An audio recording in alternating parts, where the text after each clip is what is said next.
Bonsoir, on débute cette édition Limousin-Poitou-Charentes avec ce coup de colère du maire et des habitants de la petite commune de Saint-Cloud en Charente. Il y a quelques jours, ces derniers ont appris la fermeture de l'agence du Trésor public et ce à compter du 1er janvier prochain. Vent debout contre cette décision, le maire, en signe de protestation, a décidé de s'enfermer dans la trésorerie. De plus en plus dans nos petites communes rurales, on trouve que l'État se retire de plus en plus, que les services publics se retirent de plus en plus de nos petites collectivités.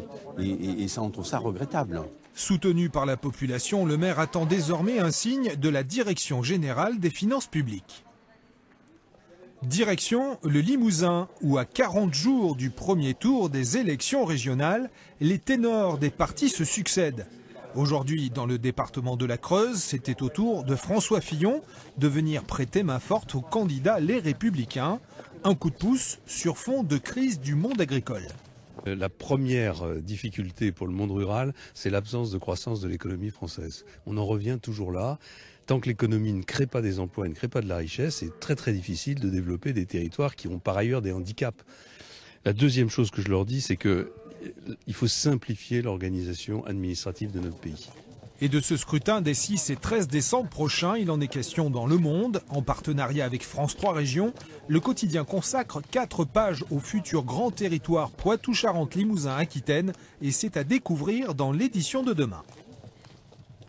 Direction Saint-Léger de Montbrier, dans la Vienne, pour vous parler de vin blanc moelleux et sucré, grâce au soleil et surtout aux fameuses vendanges tardives. Quelques pieds de vigne pour une vendange tardive. Ici, nous sommes dans l'AOC-Saumur. Ces cèpes livreront un vin blanc moelleux, très parfumé. Donc là, un potentiel de 19 degrés. C'est bon, 19 degrés? Oui, c'est même très très bien. Oui. Et l'année nous a bien aidés, justement. L'ensoleillement, la sécheresse qu'on a eue au mois de juillet, au mois d'août. Un temps ensoleillé, un vent d'est qui assèche les fruits. L'été et l'automne ont été façonnés pour ces vendanges tardives. L'évaporation de l'eau permet aux grains de raisin d'arriver à maturité. La pourriture dégrade la peau du raisin. Donc la peau est beaucoup plus fine et même quasi inexistante. Donc l'eau s'évapore avec le soleil qu'on a aujourd'hui et le vent. Donc ce sont les conditions optimales pour vendanger. Et c'est ce qui fait qu'il y a une concentration de sucre. Tout simplement. Chose que l'on recherche. Le taux de sucre le plus élevé. Pour obtenir une qualité optimum, on sélectionne les fruits et on vendange à la main car les raisins sont fragiles. Les peaux ne les protègent plus énormément. Dès qu'on les touche, ils tombent dans le seau. On perd tout le jus si on fait à la machine. Et ça massacre moins la vendange. Cette production est coulée en vente directe sous le nom de Coteaux de Saumur est un débouché supplémentaire. Le but, c'est que ça complète la gamme de nos vins blancs secs, de nos vins rouges, de nos vins rosés, des vins effervescents. Donc on a ce produit supplémentaire, le Coteaux de Saumur, vin blanc moelleux, ce qui permet en fin de compte d'avoir une gamme complète. Rappelons que 2003, 2005, 2010 et 2011 ont été des années propices aux vendanges tardives, mais cela grâce à Dame Météo. On termine cette édition avec un grand plongeon, place à la découverte du tout nouveau centre aquatique de Brive-la-Gaillarde. Une visite commentée par un invité de marque, monsieur Alain Bernard.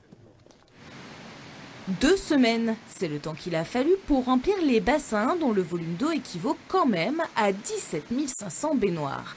Niveau carrelage et faïence, c'est l'équivalent d'un terrain de rugby qu'il a fallu poser. Mais le résultat est là et ce n'est pas n'importe qui le dit.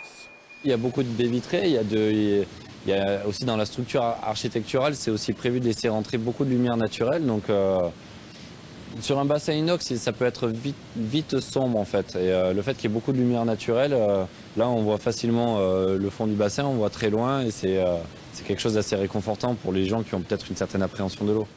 Aux côtés d'Alain Bernard, les élus ont découvert le lieu cet après-midi et ça, c'est une bonne nouvelle. Cela veut dire que très bientôt, vous pourrez faire trempette. Mais la mairie, elle, avant de se jeter à l'eau, pense déjà à la suite. Maintenant, il faut la faire tourner. Et donc, la faire tourner, il faut être bon dans l'exploitation, dans l'efficience de l'exploitation et dans la mesure de notre déficit d'exploitation, je l'espère en tout cas le plus petit possible. Et j'espère que nous arriverons là-dessus à avoir une bonne maîtrise de nos budgets. Les portes ouvertes auront lieu les 6, 7 et 8 novembre prochains. La baignade, elle, sera autorisée à partir du 9.